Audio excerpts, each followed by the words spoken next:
ไม่เห็นศีลนั้นเป็นพิษเป็นภัยต่อชีวิตตนเองเราล่วงละเมิดศีลเนี่ยเป็นพิษเป็นภัยต่อตนเองดังคณะบุคคลที่คิดโกงข้อสอบท้องถิ่นทั่วประเทศไทยจึงเป็นปัญหาของชาติจึงเป็นปัญหาของรัฐบาลเพราะกลุ่มบุคคลล่วงละเมิดศีลทำลายประเทศทำลายครอบครัวของตนเองทำลายชีวิตของตนเองทำลายอนาคตของตนเองตลอดถึงบุคคลที่สอบบรรจุท้องถิ่นไปซื้อเรียกว่าเอาเงินไปซื้อตำแหน่งเพื่อจะบรรจุเป็นข้าราชการสอบท้องถิ่นก็เป็นโทษเป็นพิษเป็นภัยต่อชีวิตตนเองและครอบครัวของตนเองพวกเราทั้งหลายการที่เราล่วงละเมิดศีลนั้นการที่เราไม่ดำรงตนด้วยศีลนั้นมันก่อโทษเป็นพิษเป็นภัยต่อการมีชีวิตอยู่ของเราดังคณะบุคคลที่คิดที่จะโกงข้อสอบท้องถิ่นกรมเรียกว่าสอบท้องถิ่นนี่จึงทำให้เกิดปัญหาระดับชาติระดับประเทศบุคคลที่จะไปสอบก็ล่วงละเมิดศีลใช้เงินซื้อตำแหน่งนี่แหละพวกเราทั้งหลายเรียกว่าผิดปกติส่งผลให้ผิดปกติประเทศชาติของเราไม่สามารถออกจากวงจรอุบาทขี้โกงคอร์รัปชันได้เพราะเราล่วงละเมิดศีลเพราะเราไม่เอาศีลมาเป็นหลักกำกับกำหนดควบคุมการดำเนินชีวิตเพราะเราไม่เห็นคุณประโยชน์ของศีลและเราก็ไม่เคยเห็นโทษของการล่วงละเมิดศีลถ้าเราไม่เห็นโทษของการล่วงละเมิดศีลชีวิตเราเนี่ยจะหมดซึ่งอนาคตเพราะฉะนั้นศีลจึงมีความสำคัญต่อการดำเนินชีวิตของเรามันจึงเกิดคำว่าศีลห้าเป็นต้นกำเนิดคำว่าความดีศีลห้าเป็นต้นกำเนิดคำว่าคนดีข้าราชการที่ดีก็ต้องประกอบไปด้วยศีลทั้งห้าข้อผู้ที่จะบรรจุเป็นผู้ที่จะเรียกว่าศีลห้าเป็นคุณสมบัติผู้สอบบรรจุเป็นข้าราชการท้องถิ่นนี่แหละพวกเราทั้งหลายเราต้องมีผู้ที่จะสอบบรรจุเป็นข้าราชการท้องถิ่นต้องประกอบไปด้วยศีลทั้งห้าข้อศีลห้าข้อจึงเป็นคุณสมบัติผู้ที่จะสอบบรรจุเป็นข้าราชการท้องถิ่นเมื่อผู้สอบบรรจุได้แล้วศีลห้าก็เป็นคุณสมบัติของข้าราชการที่ดีต้องประกอบด้วยศีลทั้งห้าข้อเพราะฉะนั้นศีลทั้งห้าข้อจึงเป็นแก่นของความดีเป็นสาระของคำว่าความดีการได้มาซึ่งตำแหน่งใดๆต้องชอบด้วยศีลทั้งห้าข้อเป็นที่ยอมรับของตนเองและบุคคลอื่นๆกะส่วนมากการได้มาซึ่งตำแหน่งมันประกอบไปด้วยกฎหมายมันอยู่ภายใต้ความโลภความโกรธความหลงของผู้มีอำนาจเป็นความโลภความโกรธความหลงของผู้ที่มีอำนาจดังเช่นผู้ที่มีอำนาจสามารถนำข้อสอบมาเปลี่ยนแปลงข้อสอบแต่นี่แหละคือผู้ที่มีอำนาจพวกเราทั้งหลายถ้าไม่มีอำนาจไม่สามารถนำเอาข้อสอบมาออกได้ไม่สามารถเปลี่ยนแปลงข้อสอบได้พวกเราทั้งหลายความกฎหมายนั้นมิใช่ความเป็นจริงกฎหมายนั้นไม่ได้เป็นของสากล มันเป็นความจริงเฉพาะคนเป็นความจริงเฉพาะกลุ่มบุคคลเท่านั้นเพราะฉะนั้นพวกเราทั้งหลายกฎหมายเป็นความผิดทางความรู้เป็นความผิดทางสายตาเท่านั้นแต่การล่วงละเมิดศีลเป็นความผิดทางจิตใจเราทำผิดศีลห้านี่กลางคืนเราก็รู้กลางวันเราก็รู้เราฆ่าคนผู้ชายที่ไปฆ่าคนทำลายคนนี่มันก็จดจำจนตายว่ามันไปฆ่าคนทำลายคนเช่นเดียวกับผู้หญิงทำแท้งลูกอย่างนี้ก็จดจำจนตายเพราะมันเป็นความจริงที่เกิดขึ้นกับชีวิตของเราแต่พวกเราทั้งหลายความจริงของความจริงไม่สามารถเปลี่ยนแปลงได้คนทำชั่วก็ไม่สามารถเปลี่ยนแปลงได้ก็เป็นความจริงคนทำดีก็ไม่สามารถเปลี่ยนแปลงได้นี่ก็คือความจริงดังคำว่าทำดีได้ดีดังคำว่าทำชั่วได้ชั่วกินข้าวย่อมอิ่มฉันใดทำความดีก็ย่อมได้เกิดประโยชน์ฉันนั้นเราไม่กินข้าวเราก็หิวเราทำชั่วเราก็ได้รับผลของความชั่วฉันนั้นแหละพวกเราทั้งหลายธรรมะของพระพุทธเจ้าเนี่ยเราต้องกลับมาสนใจใส่ใจผู้เป็นพ่อผู้เป็นแม่เนี่ยต้องเอาธรรมะหมายถึงศีลทั้ง5 ข้อมาเป็นหลักการอบรมสั่งสอนผู้เป็นลูกผู้เป็นสามีผู้เป็นภรรยาผู้เป็นนายจ้างผู้เป็นลูกจ้างนอกจากถูกกฎหมายแล้วต้องถูกศีลทั้ง5 ข้อได้แต่พวกเราทั้งหลายกฎหมายใดๆถ้าหากล่วงละเมิดศีล5แล้วกฎหมายนั้นไม่เป็นที่ยอมรับของคนไม่เป็นที่ยอมรับของคนทั้งโลกไม่เป็นที่ยอมรับของคนทั้งประเทศไม่เป็นที่ยอมรับของคนในครอบครัวแต่พวกเราทั้งหลายคำว่าทำความดีใดๆก็ต้องประกอบด้วยศีลทุกครั้งทำความดีนั้นจึงเป็นความดีนั้นเป็นความดีที่บริสุทธิ์เราทำความดีใดๆปราศจากศีล5ความดีนั้นไม่บริสุทธิ์ความดีนั้นไม่เป็นที่ยอมรับแต่พวกเราทั้งหลายต้องได้พิจารณาธรรมะของพระพุทธเจ้ามันว่าด้วยเรื่องการจัดการบริหารชีวิตว่าด้วยเรื่องวิธีการดำเนินชีวิตประจำวันนะเช่นมรรค8มันก็บอกให้เราแล้วว่าประกอบสัมมาชีพนะให้บริสุทธิ์อยู่กับปัจจุบันพูดก็ให้พูดเรื่องปัจจุบันพูดเรื่องความจริงประกอบอาชีพก็ประกอบไปด้วยศีลสมาธิปัญญาและกฎหมายคำพูดที่เราพูดในมรรค8ก็ต้องประกอบไปด้วยศีล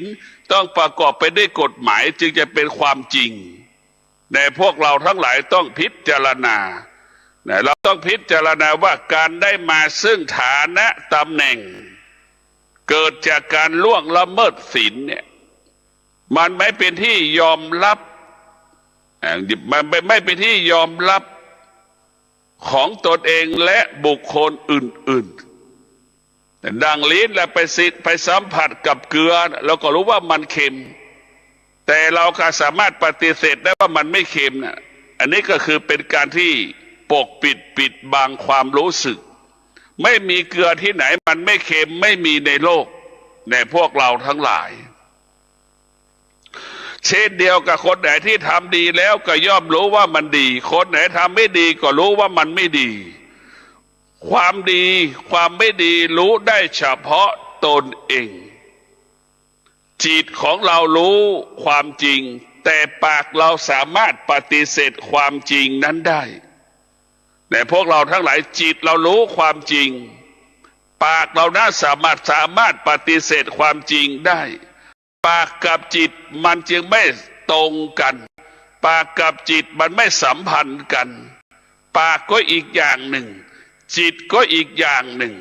พวกเราทั้งหลายไม่มีอะไรปกปิดบังจิตเราได้จิตเราเนี่ยไม่มีใครอะไรมาปกปิดมันได้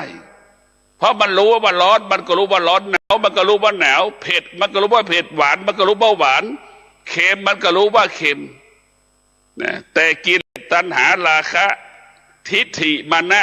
มันปกปิดสิ่งเหล่านี้ได้มันปกปิดสิ่งเหล่านี้ได้กลัวไขหน้าบ้างก็บอกว่าไม่เค็มเนี่ยไม่อร่อยก็บอกว่าอร่อยเห็นไหมอย่างนี้แหละพวกเราทั้งหลายแต่ความจริงของจิตนั้นมันรู้แล้วว่าไม่ชอบหรือชอบแล้วว่าจิตไม่สามารถปกปิดความจริงของความจริงได้แต่ปากนั้นสามารถปกปิดความจริงได้จากสิ่งที่ไม่ดีมันสามารถทำให้เกิดความดีได้จากสิ่งที่มันดีนะมันสามารถทำให้สิ่งนั้นไม่ดีได้ส่วนมากเราก็ไปเชื่อความจริงของปากนี่มันไม่ใช่ความเป็นจริงพวกเราทั้งหลายปากของเรามันเหมือนปากของเด็กนั่นแหละพูดไปเรื่อยเปื่อยมันไม่รู้ค่าความหมายใดๆทั้งสิ้นเพราะฉะนั้นปากของคนทุกคนนี่พูดความจริงไม่ถึง10%มันพูดความไม่เป็นจริงมากกว่าความจริงตั้ง90%เพราะฉะนั้นพวกเราทั้งหลายดังคำว่าพ่อแม่สามีภรรยาลูกถึงพูดความจริงไม่หมดไม่จบไม่มีสามีคนไหนพูดความจริงให้กับภรรยาตนเองหมดถึงพูดไม่หมดไม่จบนี่คือความจริงเช่นเดียวกับภรรยาไม่เคยพูดความจริงให้กับสามีตนเอง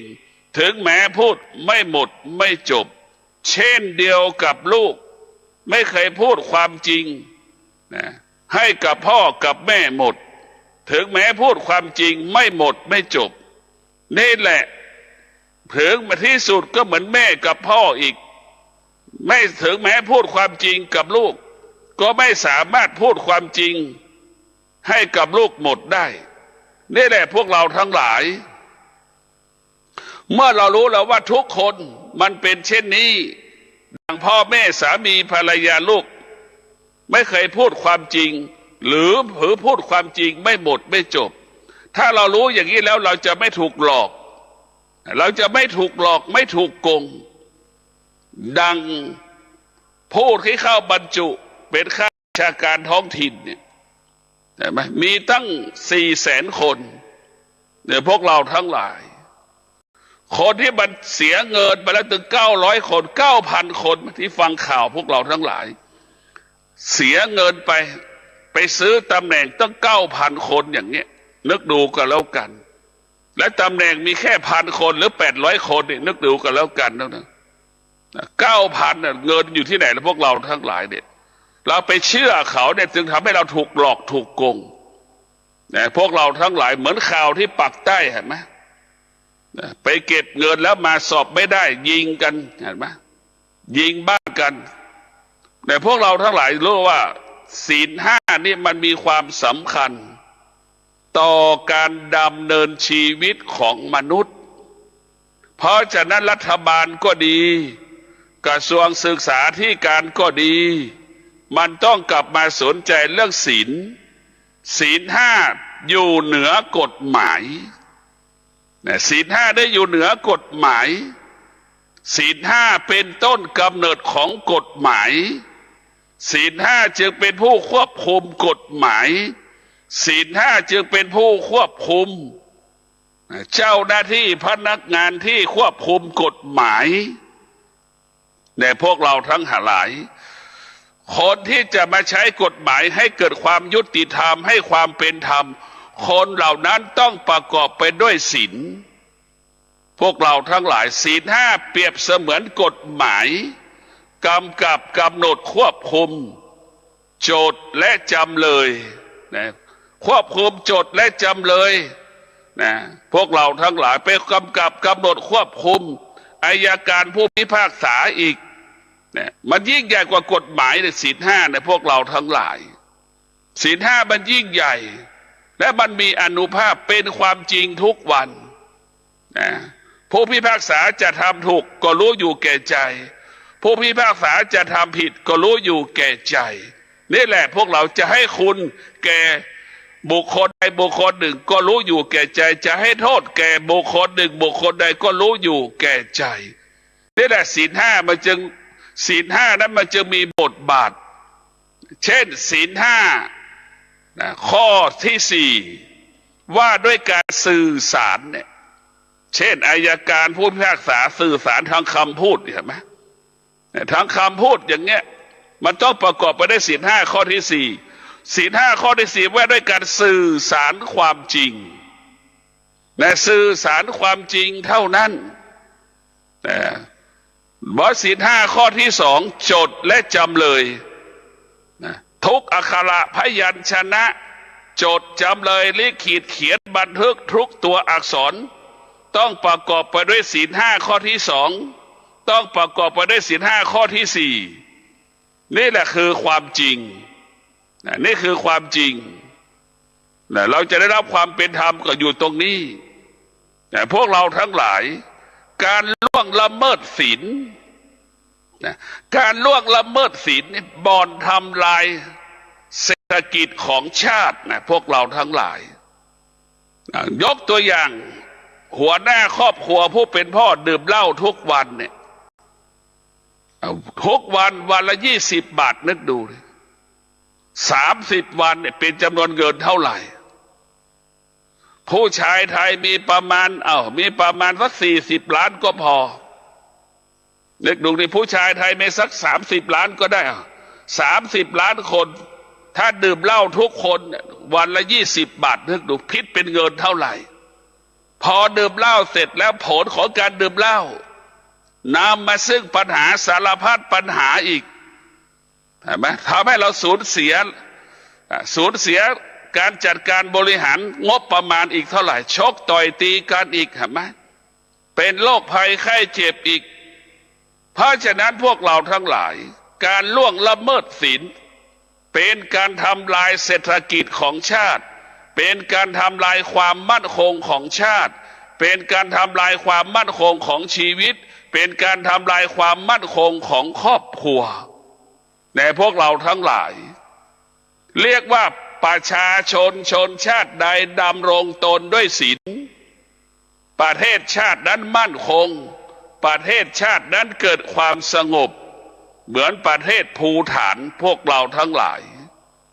ประเทศภูฏานดำรงตนด้วยศีลประเทศของภูฏานจึงสงบเรียบร้อยในพวกเราทั้งหลายศีลทั้ง5 ข้อนั้นเป็นหลักที่ลูกทุกคนเกิดมาแล้วควรรู้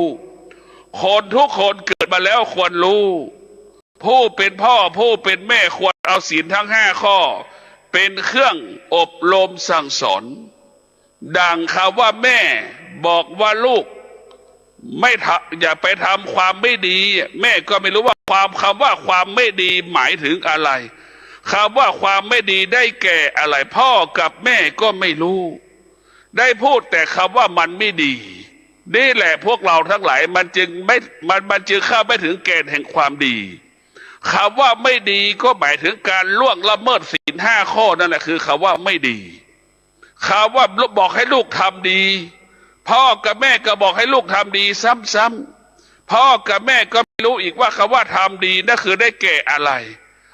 จึงเป็นเหตุให้เกิดคำว่าความดีอะไรเป็นเหตุให้คำว่าคนดีการดำรงตนด้วยศีลการรักษาศีล5 ข้อนั่นแหละเป็นต้นกำเนิดคำว่าความดีเป็นต้นกำเนิดคำว่าคนดีในพวกเราทั้งหลายคำว่าดีก็เกิดจากศีลคำว่าไม่ดีก็เกิดจากศีลเราล่วงละเมิดศีลเป็นคนไม่ดีเราทำความไม่ดีดังข้าราชการกลุ่มผู้ที่คิดโกงข้อสอบเนี่ยเขาล่วงละเมิดศีลเขาคิดทำความไม่ดีคิดทำความไม่ดีความไม่ดีก็เกิดผลกับเขาป่านนี้ร้องไห้เสียใจไหมพ่อแม่ร้องไห้เสียใจสามีภรรยาร้องไห้เสียใจกลัวคนในครอบครัวจะต้องติดคุกเนี่ยพวกเราทั้งหลายมันติดคุกกันหมดคนที่กระทำเนี่ยมันไม่สามารถลอยนวลได้เนี่ยพวกเราทั้งหลายกินไม่ได้นอนไม่หลับกังวลใจทุกข์ใจร้องไห้เสียใจบุคคลที่เสียเงินไปสอบบรรจุท้องถิ่นก็ร้องไห้เสียใจอีกกลัวจะถูกจับอีกว่าล่วงละเมิดกฎหมาย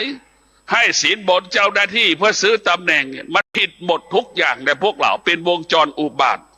เพราะฉะนั้นพวกเราต้องว่าอะไรก็แล้วแต่ต้องประกอบไปด้วยศีลทั้งสิ้น คำว่าคนดีก็คือคนที่ดำรงตนด้วยศีลนั่นแหละแม่ที่ดีก็ต้องดำรงตนด้วยศีลนั่นแหละพ่อที่ดีก็ต้องดำรงตนด้วยศีลนั่นแหละพระสงฆ์ที่ดีก็ต้องดำรงตนด้วยศีลนักปฏิบัติธรรมดำรงปฏิบัติที่ดีก็ต้องดำรงตนด้วยศีลนายกรัฐมนตรีที่ดีก็ต้องประกอบไปด้วยศีลรัฐมนตรีที่ดีก็ต้องประกอบไปด้วยศีลข้าราชการทุกระดับชั้นที่ดีก็ต้องประกอบไปด้วยศีลศีลห้าจึงเป็นคุณสมบัติกรรมการสรรหาองค์กรอิสระเห็นไหมพวกเราทั้งหลายศีลห้าได้เป็นคุณสมบัติบุคคลที่จะเป็นกรรมการสรรหาองค์กรอิสระผู้ที่จะมาดำรงองค์กรอิสระ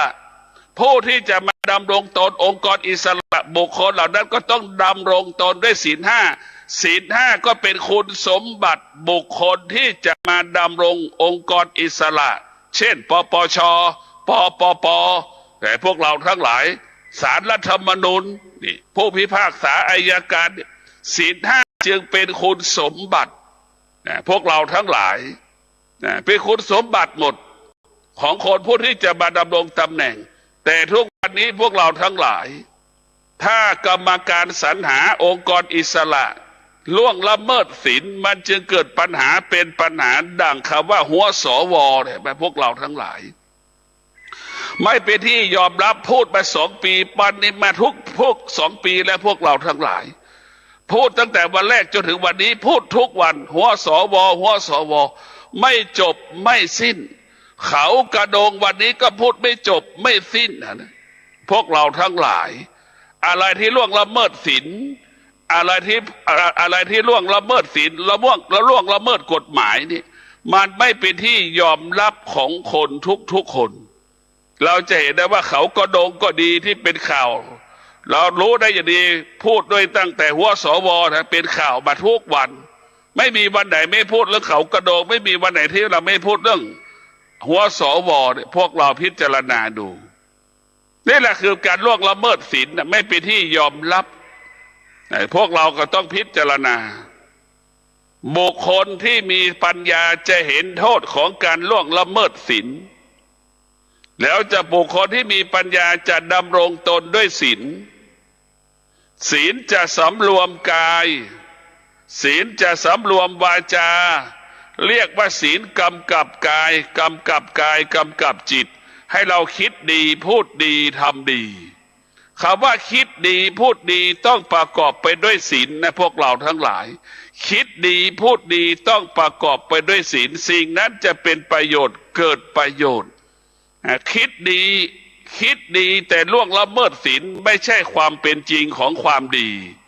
แต่พวกเราทั้งหลายดีต้องประกอบไปด้วยศีลไม่ดีเมื่อล่วงละเมิดศีลนี่แหละพวกเราต้องพิจารณา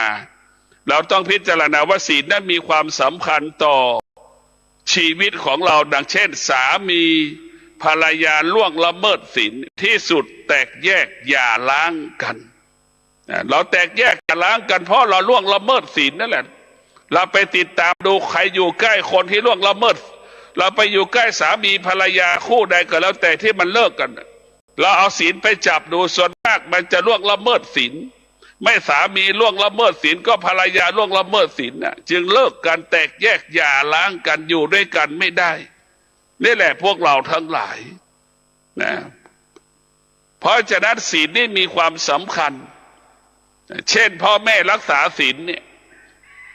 ก็เป็นที่เคารพรักของลูกเห็นไหมเป็นที่เคารพรักของลูกรักษาศีลเป็นที่รักของพ่อของแม่เห็นไหมอันนี้แหละพวกเราทั้งหลายนายจ้างดำรงตนด้วยศีลเป็นที่รักของลูกจ้างรักษาศีลดำรงตนด้วยศีลนั้นเป็นที่รักของนายจ้างเห็นไหมมันเกิดความว่าสมดุลสมบูรณ์ในพวกเราทั้งหลายเราจะโดยเฉพาะนายจ้างเนี่ยกับลูกจ้างเนี่ยมันจะต้องรักษาศีลลูกจ้างก็มีความสุขมีความพร้อมที่เสียสละทุกอย่างให้กับนายจ้างรักษาศีลนายจ้างก็ไม่เอาเปรียบลูกจ้างใช่ไหมลูกจ้างมีความสุขมีความพร้อมทำงานให้นายจ้าง100%ปกป้องผลประโยชน์ของนายจ้างใช่ไหม เมื่อนายจ้างนั้นมีความยุติธรรมเป็นธรรมนี่แหละพวกเราทั้งหลายศีลเท่านั้นจะปกป้องชีวิตของเราศีลเท่านั้นที่จะคุ้มครองชีวิตของเรา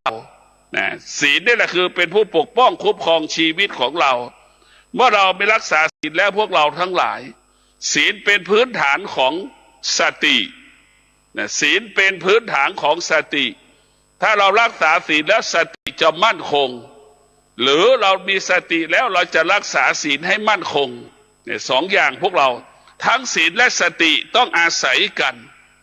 ศีลและสติต้องอาศัยกันเมื่อเรามีสติเราก็สามารถดำรงตนด้วยศีลทั้งห้าข้อเมื่อเรารักษาเมื่อเราดำรงตนด้วยศีลทำให้เรามีสติเข้มแข็งมั่นคงยั่งยืนงอกงามทั้งศีลและสติจึงทำให้เราเกิดปัญญาศีลสติจึงทำให้เราเกิดปัญญาเมื่อศีลสติเกิดขึ้นแล้วปัญญามันก็เกิดมันก็เห็นความจริงเห็นความจริงดังแม่ดังผู้เป็นแม่รักลูกมากกว่ารักสามีตนเองระหว่างลูกกับสามีผู้เป็นแม่ก็จะเลือกเอาลูกมากเลือกเอาสามีนั่นแหละผู้ที่มีปัญญาจะเห็นความจริงแบบนี้สามีนั้นไม่ใช่ความจริงเป็นสมบัติของเราแค่บางเวลาวันหนึ่งสามีก็สามารถแตกแยกหย่าร้างเราได้ไม่สามารถอยู่กับเราได้สามีก็กลายเป็นของคนอื่นได้สามีจึงเป็นของสาธารณะ สามีเป็นสมบัติของเราแค่บางเวลานี่คือผู้ที่มีปัญญาจะเห็นความจริงอย่างนี้ส่วนลูกผู้ที่มีปัญญาเห็นลูกว่าเป็นสมบัติของเราทุกลมหายใจผู้ที่มีปัญญาจะเห็นความจริงจะรักลูกตนเองมากกว่าสามีตัวเองสนใจลูกตนเองมากกว่าสามีตนเองในพวกเรานี่แหละคือผู้มีปัญญาจะเห็นความจริงแบบนี้ยังมีผู้เป็นแม่บางคนหลงสามีตนเองทิ้งลูกไว้ข้างหลังก็มีอีกจำนวนมากแต่พวกเราทั้งหลายหลงสามีตนเองทิ้งลูกไว้ข้างหลังมันยังมีอีกจำนวนมากทิ้งลูกให้กับตากับยายเป็นคนเลี้ยงดูแล้วก็ไปมีสามีใหม่ไปมีภรรยาใหม่นี่แหละคือหลงเรียกว่ามันหลงพวกเราทั้งหลายขาดสติขาดปัญญามันไม่ขาดปัญญามันไม่เห็นความจริงเมื่อไม่เห็นความจริงสร้างโทษนะเป็นโทษเป็นภัยต่อชีวิตตนเองครอบครัวของตนเองสร้างภาระสร้างปัญหาให้กับตากับยายเป็นคนดูแลไปสร้างภาระปัญหาให้กับญาติของตนที่ดูแลลูกหลานของลูกของตนเองนี่แหละพวกเราทั้งหลายเราต้องมีสตินะต้องมีสติเราจะเห็นได้ว่าบุคคลที่ล่วงละเมิดศีลในพวกเราทั้งหลายบุคคลที่ล่วงละเมิดศีลไม่พร้อมที่จะมีท้องใช่ไหมพวกเราทั้งหลายไม่พร้อมที่จะมีท้องพอมีท้องแล้วก็เป็นแท้งพอแท้งแล้วก็เป็นกรรมที่ติดตัวเราจนตายติดตัวเราจนตายเสียใจจนตายว่าตัวเองเป็นคนฆ่าลูกตนเองเข้าใจเห็นไหมเข้าใจว่าเป็นคนฆ่าลูกของตนเองกิเลสเนี่ยมันสำคัญที่สุดราคะตัณหาเนี่ยมันสำคัญที่สุดที่ท่านได้รับฟังจบลงไปแล้วนั้นเป็นรายการทางสายเอกดำเนินรายการโดยพระประชานาถมุนีเจ้าคณะอำเภอกัลยาณิวัฒนาเจ้าอาวาสวัดดอนจันทร์ตำบลทัตตารามอำเภอเมืองเชียงใหม่จังหวัดเชียงใหม่เชิญท่านติดตามศึกษาธรรมะการปฏิบัติ